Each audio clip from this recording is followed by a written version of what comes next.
In today's video, I am going to teach you how to create H1, H2, and H3 tags in Wix with ChatGPT. Start by opening your Wix dashboard. Make sure you are already logged in, then choose the website you want to edit. Once you are inside the dashboard, click Edit Site to open the Wix editor. Next, go to the page where you want to add your heading tags.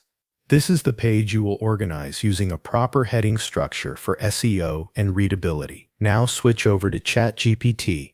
Paste in a prompt that asks for the correct heading structure for a local plumbing services page. Make sure your prompt asks for one H1 heading, supporting H2 headings, and H3 headings under each relevant H2 section.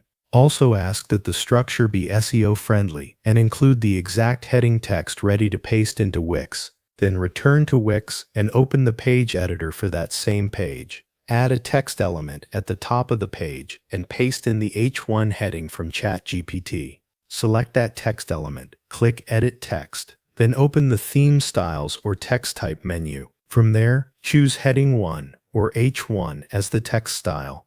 Next, add another text element below the main section and paste in the first H2 heading. Select that text element and apply the Heading 2 or H2 style. Continue doing the same for the rest of the H2 headings so that each main section of the page has its own proper heading.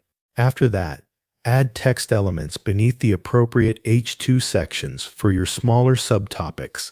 Paste in the H3 headings generated by ChatGPT, then select each one and apply the Heading 3 or H3 text style. Once all of your headings are in place, review the page carefully. Make sure there is only one H1 heading on the page. Check that the H2 headings organize the main sections clearly, and confirm that the H3 headings appear under the correct H2 sections. When everything looks right, click Preview to check the page layout. Confirm that all headings display correctly and fit naturally within the design. Finally, click Publish in the top right corner. Open the live page and review the heading structure one more time to make sure everything was applied properly. Thanks for watching. That covers everything you need to know.